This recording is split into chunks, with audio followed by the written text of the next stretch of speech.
friends, it's Lisa, and today I'm going to be doing my January wrap-up. I haven't filmed a wrap-up in a very long time. I stopped doing them at the beginning of the year last year. I think the last one I did was February of 2020.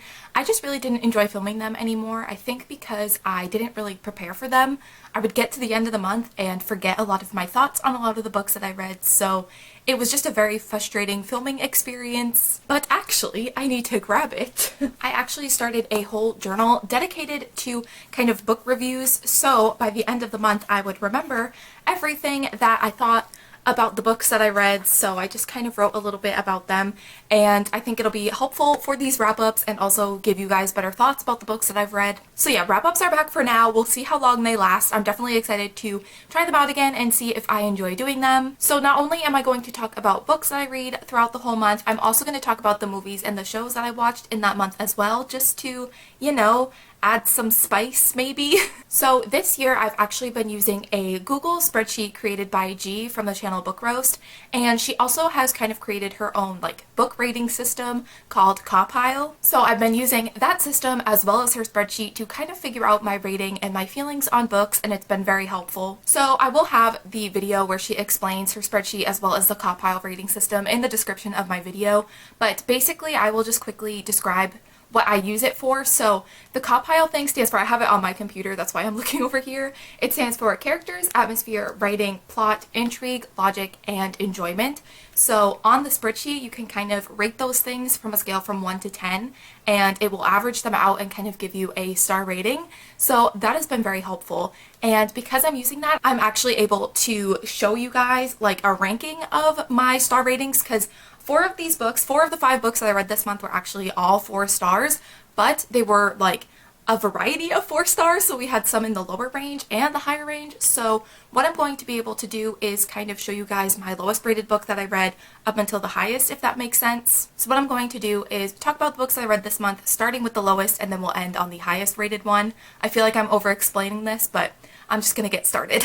So the first book that I have to talk about, which is my lowest rated book that I read this month, is Bookish and the Beast by Ashley Poston. So I gave this book a 4 stars, but it was a relatively low 4-star rating. It almost wasn't a 4-star, but it was still a 4-star regardless. So this is the third and I believe final book in the Once Upon a Con series that are basically all like fairy tale retellings, and they're all like these geeky, nerdy fairy tale retellings, so they're great. The first one is Geekrella, the second is Princess and the Fangirl, and this one is Bookish and the Beast, which is a Beauty and the Beast retelling. So in this book and across the whole Once Upon a Con series, there is this franchise called Starfield, I think? Starfield.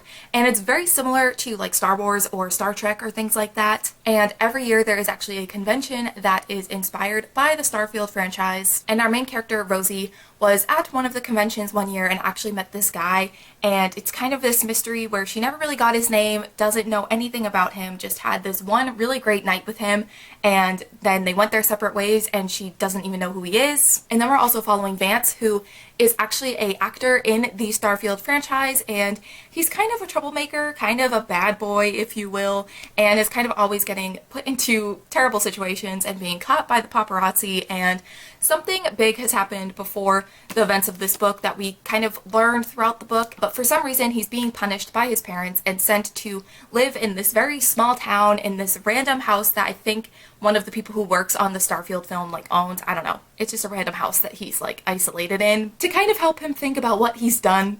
So you can kind of see where the Beauty and the Beast thing is kind of coming in.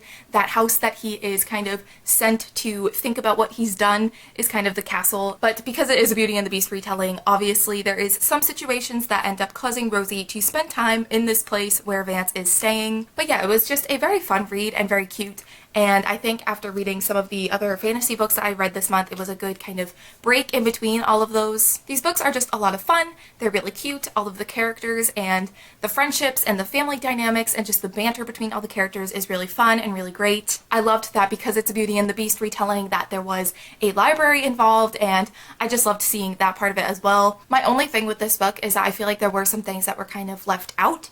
I think some things happened kind of off page that we didn't get to see, and I think they were the things that as readers we kind of assumed that that was what was happening. Like I kind of assumed that certain things were happening the way that they were happening, but we didn't get to actually see them on page, which was kind of annoying, but like at the same time it's pretty obvious what was going on, so it wasn't like that big of a deal. So yeah, there were definitely some things that I feel like we should have seen, but it was fine. You know, I understood and followed along well enough. And I think this might be my least favorite out of the whole trilogy, but it was still fun, still really cute, and I definitely would recommend if you're looking for just a fun YA contemporary series with a bit of like nerdy fangirl fandom culture as well. I definitely would recommend picking these up. So the next book I have to talk about is actually a spontaneous reread that I decided to do, and that is A Court of Thorns and Roses by Sarah J. Maas. So this is also a Beauty and the Beast retelling.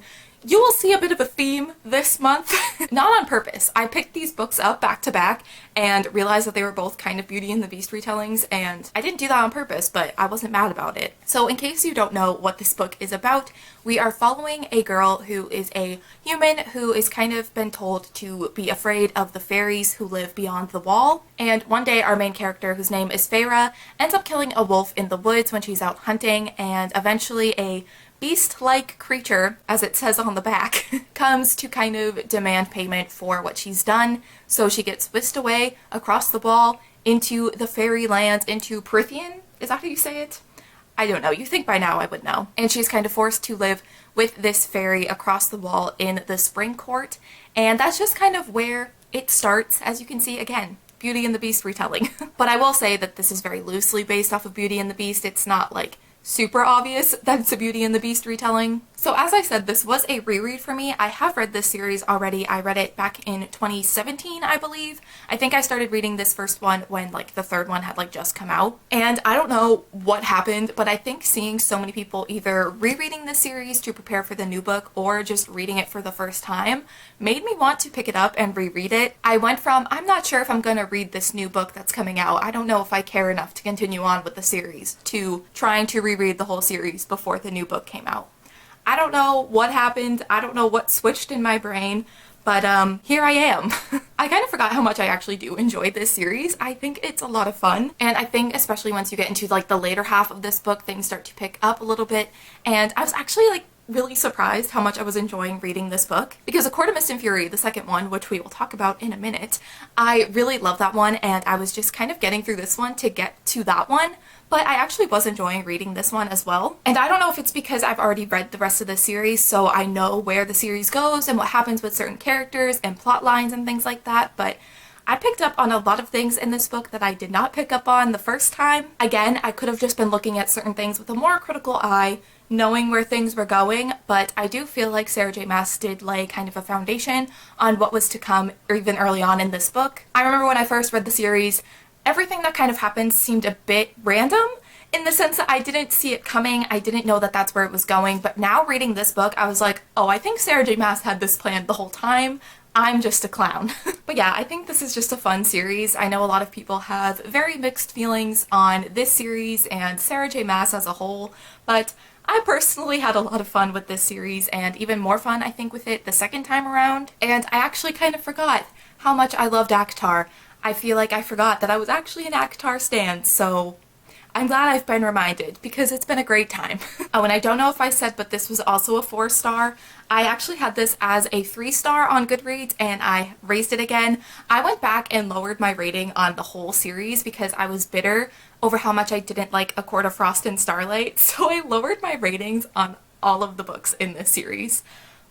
Why, I don't know, but it was a 4-star if that wasn't obvious. So the next book that I read in January was a book that I've been wanting to read for quite a while, pretty much since it was released. I was always very intimidated by it, but I finally got it for Christmas this year, so I gave it a try, and that is Stranger Dreamer by Laini Taylor. So I'm not even quite sure how to begin describing this book, but basically we're following Laszlo Strange, who has kind of always known about this city called the City of Weep, except that's not actually its name. It was kind of a city that was taken from a lot of people's memories, but he remembered it, and he knows that that's not the real name, but he at least remembers it as the City of Weep, and he's kind of spent a big majority of his life kind of researching information on this city and trying to find out if it really exists. And Laszlo is actually working at a library, I believe, and one day a group of people from the City of Weep show up at this library and ask for people to join them on a mission back to the City of Weep to kind of help them with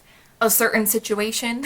I feel like this book is kind of hard to describe, but I also kind of liked going into it not knowing much about it, so I would recommend if you want to pick this book up really not looking much into it either. Obviously look into like trigger warnings or content warnings or things like that, but I liked knowing not a whole lot about the plot and what was going to be going on, so I would recommend you do the same. So I did really enjoy this book. I again gave this 4 stars.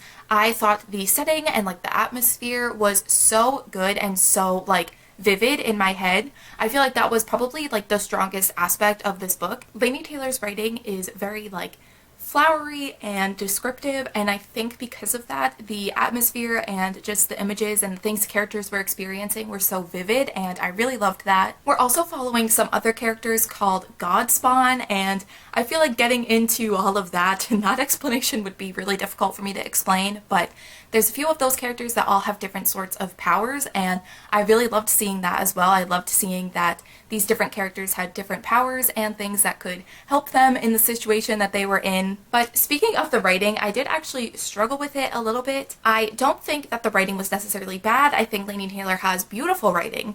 It just took a while to actually get into the book.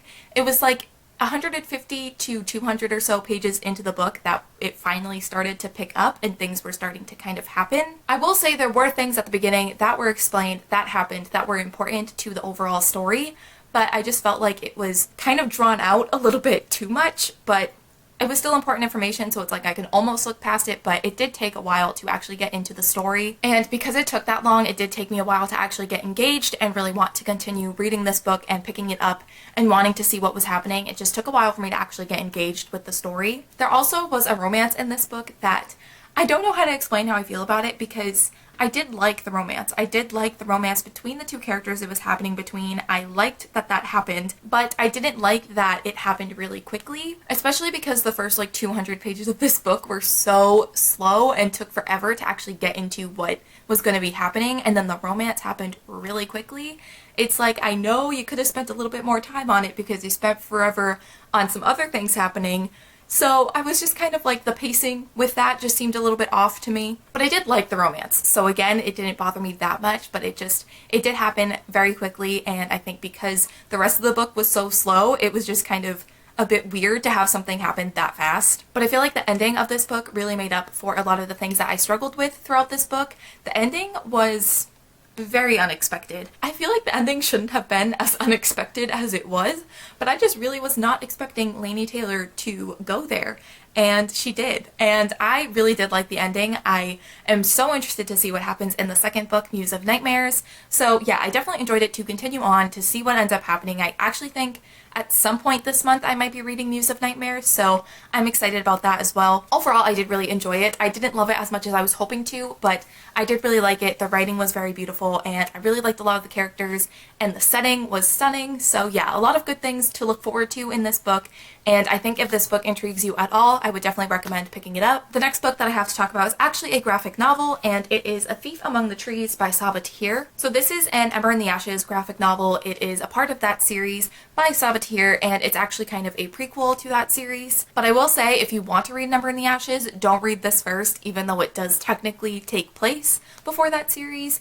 I feel like you wouldn't really understand a lot of the world building and a lot of the characters and things like that if you were to read this first. So read the other books first and then come back to this. But in this graphic novel, we're following Helene and Elias, who are characters that we see in the Ember in the Ashes series, and they are at this military academy and being trained there, and this is taking place during the year where they're fivers, so they're a bit younger, and they kind of have to go on this mission to kind of prove that they're strong enough to be a part of this military academy. It was just really cool to see some of their experiences from when they were younger and they were training at this military academy. Even though this doesn't really take place at the academy, it was still cool to see a bit of insight into what happened when they were there and when they were training. So yeah, I love Ember in the Ashes, so this was a great time. I loved being back with these characters and seeing a bit more into their background and their history. Something that was really cool about this as well is that the event that happens in this graphic novel is actually briefly mentioned in A Sky Beyond the Storm, which is the final book in the series. It wasn't just kind of like a, oh yeah, sure, this happened, here's a graphic novel. It was actually something that was mentioned in the series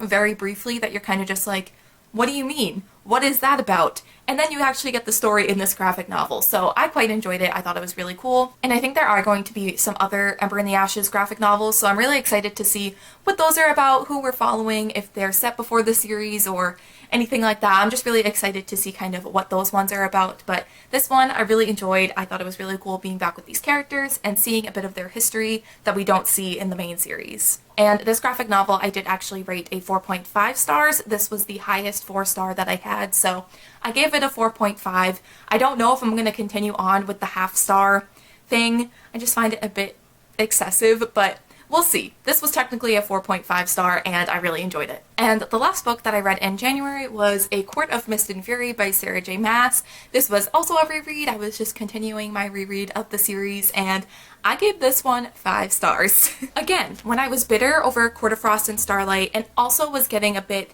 mixed up with a lot of the more negative opinions on this series, I went back and lowered a lot of my ratings on these books, and so this was a 4-star. Even though I originally gave it a 5-star, it was a 4-star on Goodreads before I reread it. I don't know who I was kidding. It's a 5-star book. So I don't want to say too much about this book because it is a continuation of the series. I also feel like this is a very popular series on BookTube. A lot of people are talking about it, so I feel like unfortunately, most people know what this is about. I feel like that's kind of a bummer. I feel like people who read this series now already know so much about it. I was very lucky where I read it. It was still pretty hyped, but I wasn't hearing it from every person on the internet, so I didn't know that much about it. But I'm not going to talk too much about what it's about because, again, like I said, very hyped. But this is the second book in the A Court of Thorns and Roses series, and it definitely has strayed beyond the Beauty and the Beast retelling that was really only in the first book. And in this book, we're seeing kind of the aftermath of how the characters are dealing with what happened at the end of the first book. And I feel like that's really all I can say. A lot of these characters are really struggling with what has happened at the end of the first book, and they're just kind of figuring out how to go from there. And I loved this book. I thought it was so good. I had a great time rereading it. I loved seeing all of the new characters and the new places that we're introduced to in this book. And I also loved a lot of where, like, the political plot lines and things were going, a lot of where the plot was going in this book I found really interesting. And also, even though this was a reread, the ending still had me freaking out. I feel like I forgot a lot of like the context as to what happened at the end. Like, I remembered some of the bigger things, but there was a lot that happened that I completely forgot about, and it was like a chapter would end and I'm like, okay, it can't get worse than this, right? And then I'd read the next chapter and I was like, okay, it did get worse, but it can't get worse than this, right? And then it would get worse. This ending is just, it's a lot, and it was still a lot the second time around. I just really enjoyed this series. I forgot how much I enjoyed it, but this book solidified me being an ACOTAR stan. I'm sorry. So yeah, loved this, loved the characters, loved the relationships, loved the plot and where everything was going. I just had a great time rereading this, and I'm excited to continue on with my reread of the series. And also very excited to read the new book now. All of a sudden, I'm really excited for that book. I went from, I don't think I'm gonna read it, to being very excited. So we love a glow up. So those were all of the books that I read this month. So now I'm gonna quickly talk about the shows and the movies that I watched this month. So I only watched one show, but I finally finished a show that I watched the first episode back, I think, in September, and that is It's Okay to Not Be Okay, which is a K-drama on Netflix. So like I said, I watched the first episode back, I think in September. I think it was September, and I just never continued on. Even though I did really like the first episode, I just never continued watching it. So this month I decided to actually finish it, and I loved it. So this is actually the first K-drama that I've ever watched. There's been a lot that I've been wanting to watch, ones that have been on my radar for a while. I just never have thought to sit down and actually watch a K-drama, and I'm so glad I finally did because I loved this one so much. So I don't want to say too much about it because I feel like there's a lot that gets kind of unraveled and discovered in this show. Okay, so apologies in advance if I don't pronounce these characters' names correctly, but I will try my best. So we're following in this K-drama a few different characters. We're following Gangtae, who has a brother, Sangtae, and his brother is actually autistic, and there is something that is kind of haunting these two brothers, that they're kind of always moving and kind of just running from something from their past. And Gangtae his whole life has kind of tried to take care of his brother and has never really had the opportunity to just be himself and do things he wants to do. And then we're also following a character named Moon Young, who I don't think I'm saying her name right, but she is actually a children's writer, so she writes children's books, but she is kind of very intense. A bit scary, to be honest. I was kind of scared of her the first episode that I watched, and then you kind of understand and come to learn that there's a lot that happened in her past as well, and all these characters' paths end up crossing, and it's just so good. The romance is so good and dramatic and fun, and this whole show is very dramatic, but it's called a K-drama for a reason. But there's also a lot of stuff to do with family dynamics and the two brothers and their love for one another. Some of the moments between the two brothers, Gangtae and Sangtae, were some of the parts that made me sob the most. I just loved their relationship, and there's just a lot to the show, and I loved it so much. I will say that the show does get a bit intense, so I would definitely make sure to look into the content and the trigger warnings for this show if you're interested, but I really liked the mix of like the fun romance and like family dynamics mixed with the more intense stuff as well, and kind of all these characters' pasts and the struggles that they've all faced and kind of the things that they're still struggling with that they're trying to overcome. There's just a lot of good stuff in this, a lot of stuff to do with mental health, a lot of stuff to do with family and kind of trying to figure out who you want to be and do things for yourself, and there's just a lot, and it's just so good. I actually just finished the last episode last night, the final day of January, and I was just so emotional, and I'm just really sad that it's over, but I really loved it, and I would love any other K-drama recommendations if any of you have watched them. I really loved It's Okay to Not Be Okay, so if you haven't watched it and you're interested in K-dramas at all, would definitely recommend. So now I have two movies to talk about, and the first one was a rewatch of the live-action Beauty and the Beast movie from 2017 with Emma Watson. So as you can see, I was very much influenced by me reading two Beauty and the Beast retellings that I had to watch some version of one of the Beauty and the Beast movies. And I know that there are a lot of very valid criticisms of the Beauty and the Beast live-action remake, but I love it. I think it's so fun. Obviously, it's not like the best thing I've ever seen, but it is really fun, and I clearly like Beauty and the Beast considering I consumed different versions of it 3 times this month. I just have a great time singing the songs from Beauty and the Beast. I love the song that they added for the Beast character. They had him sing a song called Evermore when Belle was going back to her village to save her father, and chef's kiss. That song is great. And I also love Luke Evans. Is that his name? I think that's his name, as Gaston. That is just like perfection. Whoever did that casting, you did excellent. I will say the part at the end where, spoiler, they turn the Beast back into a prince, and Belle and the prince are dancing, and Belle goes, "Have you ever thought about growing a beard?" And they make the prince growl. Why? Did they think that that was funny? Nope. Other than that very, very cringy part, I had a great time. I thought it was a lot of fun. And I watched it when I wasn't feeling very well, so I just wanted to watch something that I already know, that I enjoy, and would just kind of cheer me up, and it did just that. And the other movie, which is the final thing that I have to talk about for this wrap-up, is the movie Brave, which is a Disney Pixar movie. And I think, you know, there's a reason this movie isn't talked about very much. I feel so bad. I didn't like it that much, to be honest. I thought it was just me. After watching this movie, I was like, I feel like I hear no one talk about it. Is it just me? Is it a me problem? Do people really like this movie? But I think that there is a reason that no one's really talking about this movie. I mean, at the end of the day, it still was a relatively cute Disney movie, but personally, it just was not my favorite movie that I've seen from Disney, and I don't know why. I can't figure out why this just didn't, like, work for me. I think part of it was there were kind of two things kind of going on in this movie. So our main character, Merida, her mom, has invited a few different suitors from the different kingdoms, I think, because it's time for her daughter to be married. That's just the way it works, I guess, if you're a princess. But Merida does not want to be married yet. She doesn't want to do the things that her mom wants her to do. So there's that part of it. And then eventually, like, because Merida wants her mom to, like, change her mind, Merida, like, finds a witch, and eventually it causes her mom to turn into a bear. So then there's, like, this whole storyline of her trying to get her mom to turn back into a human and not be a bear forever. So there's these two kind of things happening, and I just don't think that they didn't mesh well. I feel like that must be what it was. I just feel like those two things didn't really mesh well together, and I feel like certain things kind of were contradicting each other, and I know it's a Disney movie and it's not that serious, and like, it still was relatively cute, but I still was just not that into it, and I don't know, like, it was fine. Again, watched it when I wasn't feeling well, so I'm just glad I wasn't too into it, and I like sobbed because I didn't want to be crying when I wasn't feeling well.